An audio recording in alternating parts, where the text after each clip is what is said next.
Bienvenue dans ESS On Air, l'émission de Mediatico qui décrypte l'actualité au travers de l'économie sociale et solidaire. 50e émission aujourd'hui.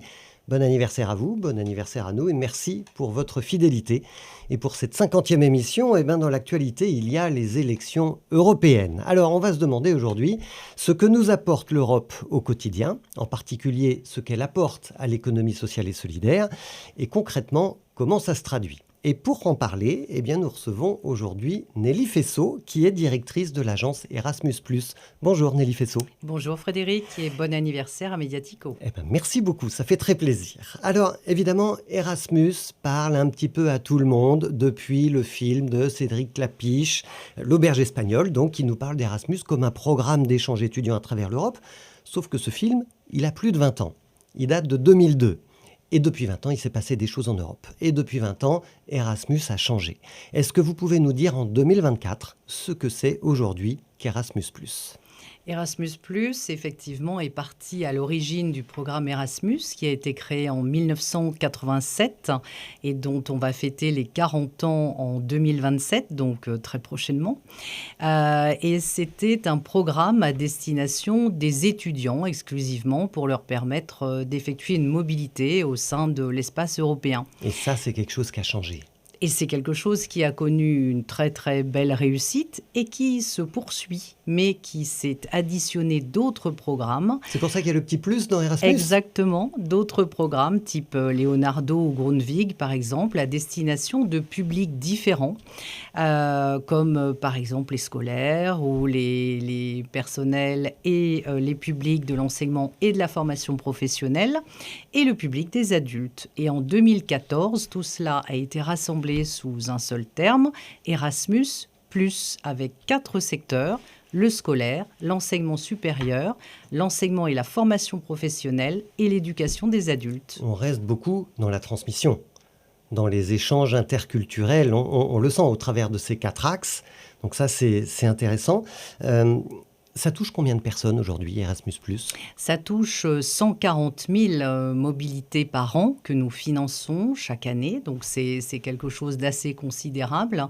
Et effectivement, pour revenir sur ce que vous disiez juste avant, je représente l'agence Erasmus+ France éducation-formation. Donc, on est bien dans le champ de l'éducation et de la formation.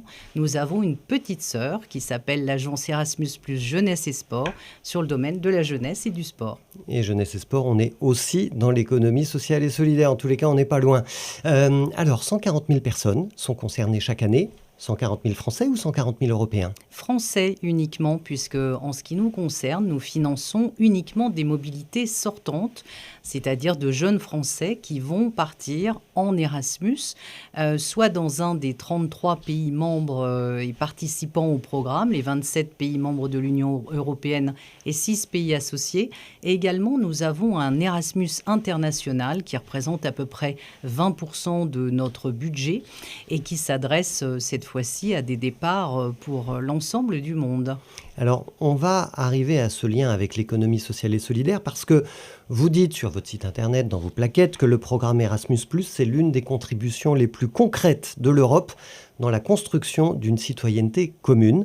J'aimerais que vous nous disiez en quoi Erasmus+, permet de développer l'engagement citoyen, l'inclusion, la solidarité, qui sont des champs d'action de la plupart des acteurs de l'économie sociale et solidaire.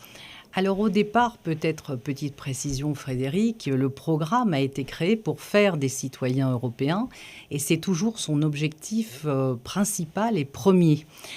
L'idée des pères fondateurs était de se dire qu'au-delà des programmes que nous connaissons tous comme la PAC, le FEDER, etc., le FSE, c'était important que des jeunes citoyens puissent connaître leurs homologues, leurs voisins, etc., et donc voyager, se rencontrer, former, échanger partout en Europe, mais que ça les concerne eux directement.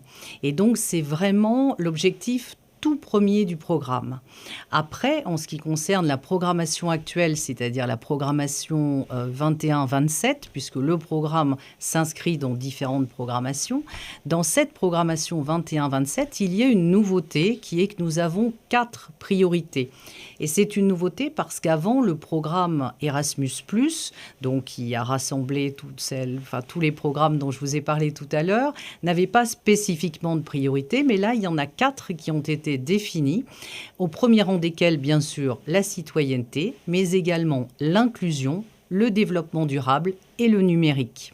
Et quand on parle de l'inclusion, par exemple, on parle d'inclure qui ? On parle d'inclure les publics les plus éloignés du programme. Ça peut être éloigné pour des questions sociales, pour des questions géographiques. Voilà, donc c'est vraiment au sens large du terme.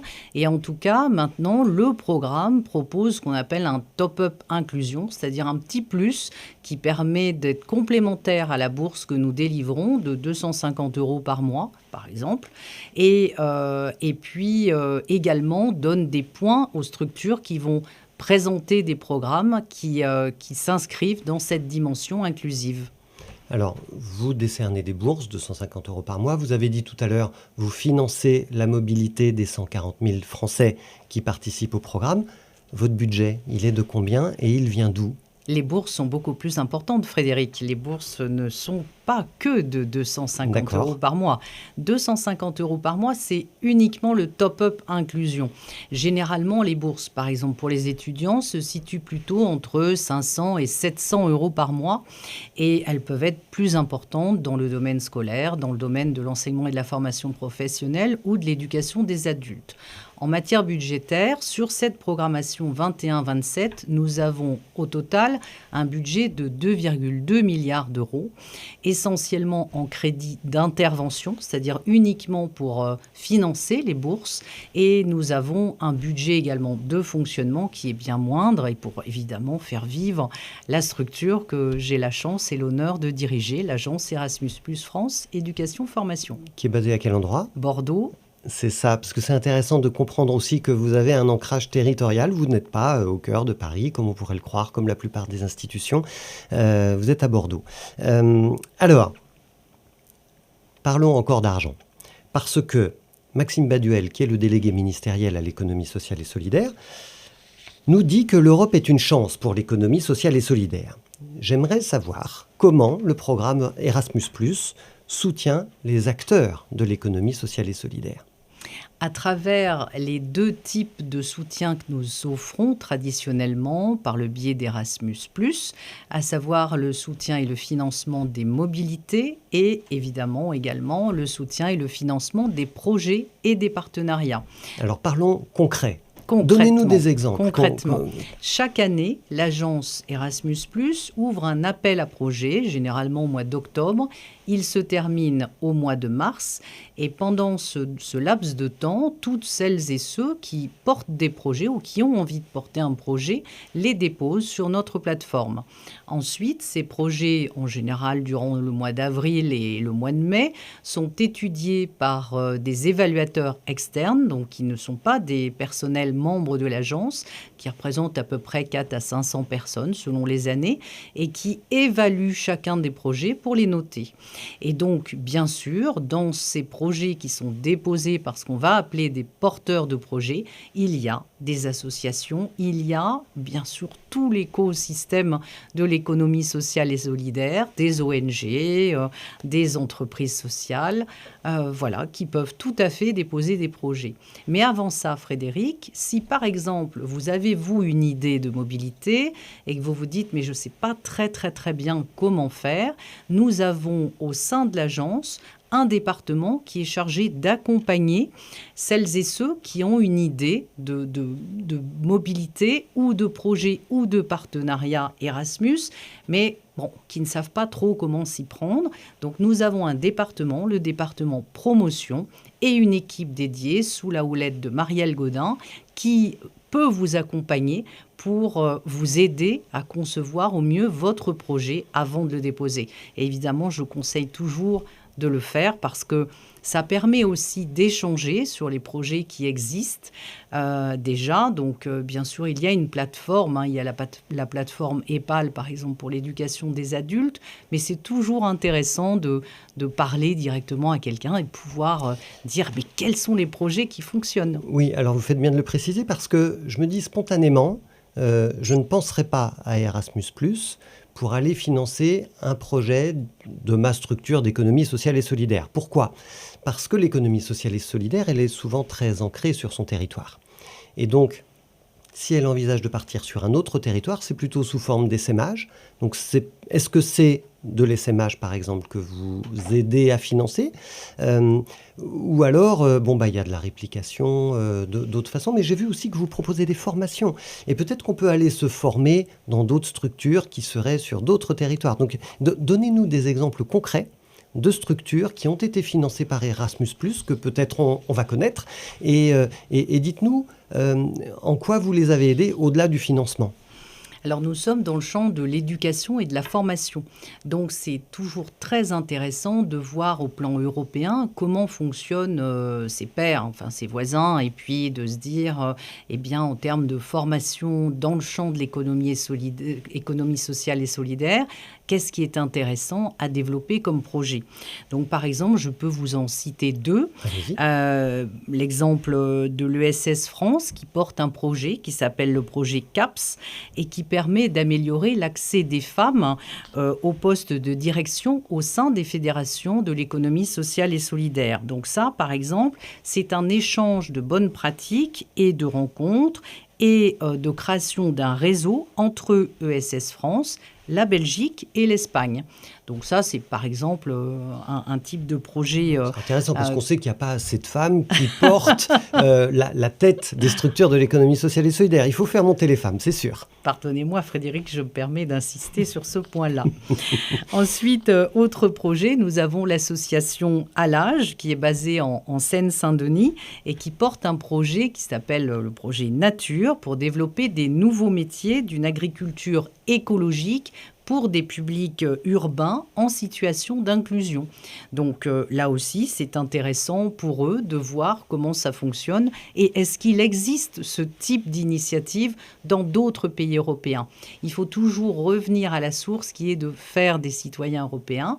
Et donc, par exemple, on peut se dire que cette association Alage qui a développé ce type de projet en Seine-Saint-Denis a un petit frère, une petite sœur, je vais être neutre, et qui peut se situer en Espagne, en Italie, dans les pays de l'Europe du Nord ou d'Europe de l'Est. Oui, parce qu'en réalité, ce qu'ils font, c'est que ils créent de l'emploi pour des personnes très éloignées de l'emploi, en leur demandant d'aller nettoyer les berges de la Seine ou d'aller cultiver des jardins ou des choses comme ça. Et ça peut exister dans n'importe quel pays européen. Mais sauf que ça peut exister, ça n'existe pas forcément dans tous les pays européens. Donc, exactement. C'est ça. Et donc, vous aidez finalement à développer ce type d'exemple et d'action d'économie sociale et solidaire. Et à tisser des liens partout en Europe, y compris et surtout dans le champ de l'économie sociale et solidaire.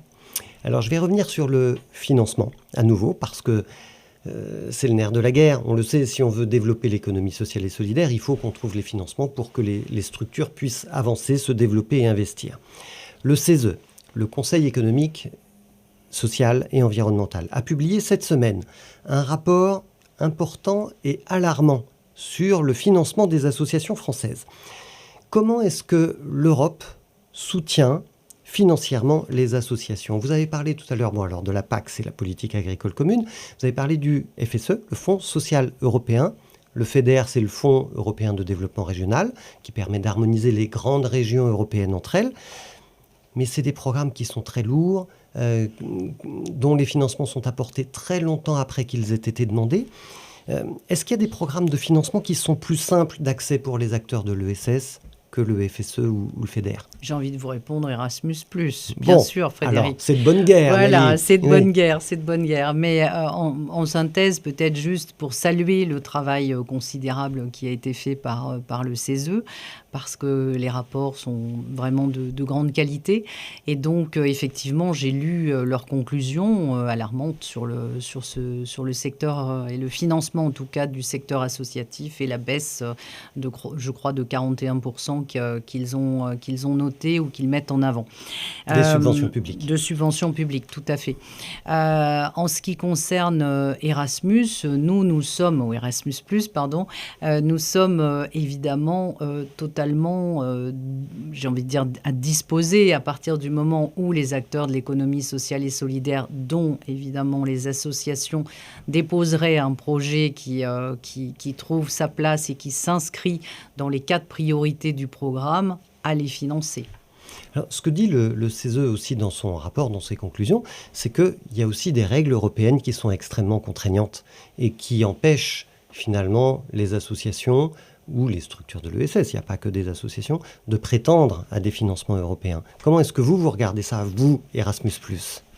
Alors nous, c'est notamment pour cela que l'ancienne direction de l'agence, et je crois que c'était vraiment un choix très judicieux, a décidé de la création de ce département promotion pour accompagner les futurs porteurs de projets, de l'idée au projet, et donc pouvoir dans un système relativement complexe, mais le programme Erasmus est peut-être moins complexe effectivement que les autres programmes européens, mais en tout cas d'aboutir concrètement à quelque chose. On l'a dit, vous êtes à Bordeaux. Est-ce qu'il y a en France des collectivités territoriales qui travaillent plus avec Erasmus+ que d'autres ? Est-ce que vous avez vos petits chouchous ? Est-ce qu'il y a des réflexes aussi dans l'organisation, dans la structuration de l'État français et de ses déclinaisons, parce que l'État est très centralisé ? Alors aujourd'hui, ce que nous observons, c'est un engouement des départements sur le programme, puisqu'il y a 3 ans, nous avions un département qui était porteur de projet et aujourd'hui, nous en avons 6. Donc c'est assez considérable. Et puis, je crois que prochainement, le département de la Gironde va être intéressé à déposer également un projet.